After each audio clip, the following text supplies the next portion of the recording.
Rough day at the office for Coco, but can she turn things around and make her first WTA final appearance? She's in the semifinal, but she's taking on an old foe. This video is brought to you via the Doctrine of Fair Use to Fair Dealing and the Digital Millennium Act. Coco would lose today in straight sets to Barbora Krejcikova. That's right, guys. The game plan was pretty darn simple for Barbora. Pin Coco deep in the corners, keep her on the back foot, attack the forehand. She did exactly that all match long. It really slowed Coco down in some ways, but I also saw that Coco's level, I think she was on cruise control today, knowing she has a guaranteed spot in the semifinal. Doesn't want to tweak anything, doesn't want to do too much. There's no day off. You're playing back to back. Just take it easy. There's nothing to lose and have fun, and I felt that was the case. She's going to be taking on Aryna Sabalenka Hits Hard. That's right, guys. That's the nickname from Belarus. The head-to-head is 4-4. They've played 8 times. Now, Coco started off very, very strong in this head-to-head, right? It was 1-1 after Coco beat Sabalenka in Lexington. Ostrava, Sabalenka got revenge, but then Coco went on a nice run. She beat Sabalenka in Rome on clay in 21 straight sets. She beat her in Toronto 22. That went 3 sets. Now, listen, guys, the last couple matches have gone Sabalenka's way. But look, if you want to talk about the most important, the U.S. Open 23, where Coco won her title in 3 sets, her slam title, that's the most important. But what about the Australian Open this year, where Sabalenka won that in straight sets? Coco was up. Look, 6-5, 30 love, had the opportunity to hold on and win the first set. 4-3 love, 30, had the opportunity to break, maybe take the second set. A little bit rattled. Wuhan, they recently played. Coco had literally 21 double faults, gave Sabalenka 5 service games for free, still only lost by a couple service games. This is going to be a good matchup. Overall, I would give Coco the edge. Of course, today, I wouldn't really look at the matchup today. I mean, Barbara had good numerology. I saw it coming. I wouldn't really look too much into that matchup because I do think Coco's playing the best tennis here overall. Now, in terms of today's matchup, Coco did have 11 aces. She's serving very well. She's getting a lot of free points. She only gave 4 back due to double faults.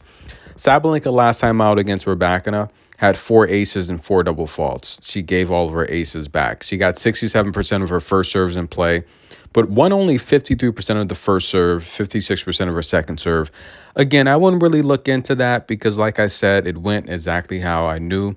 Sabalenka, if it goes 3 sets, she's gonna go easy. She's gonna go on cruise control, make sure she's rested, recuperated, so she can win one match and be in the WTA finals again.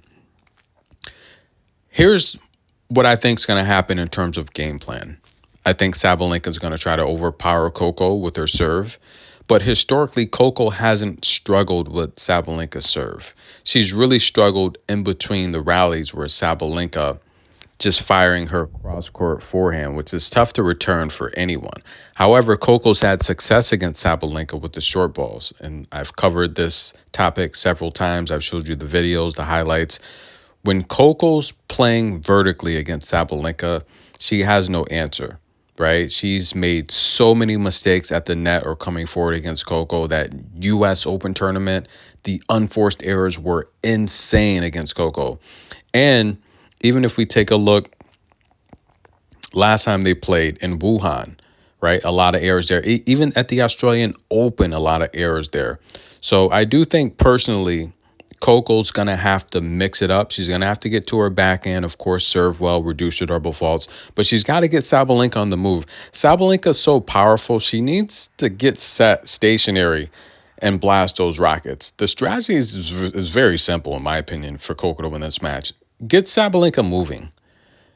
She can't plant her feet and blast those rockets. She can still hit them on the run, but she's going to make a lot more mistakes that way. I think it's very simple game plan for Coco. Serve well, reduce your double faults, mix up vertical play, get Sabalenka on the move when you can, get to your backhand and you're going to win points. Do that consistently. You'll win points against Sabalenka because she's going to have service games. Again, if Coco's controlling her double faults, Sabalenka's going to have service games where she double faults and she's down love 30. Then Coco, the best defender returner on tour, winning about 50% of her return games and return points.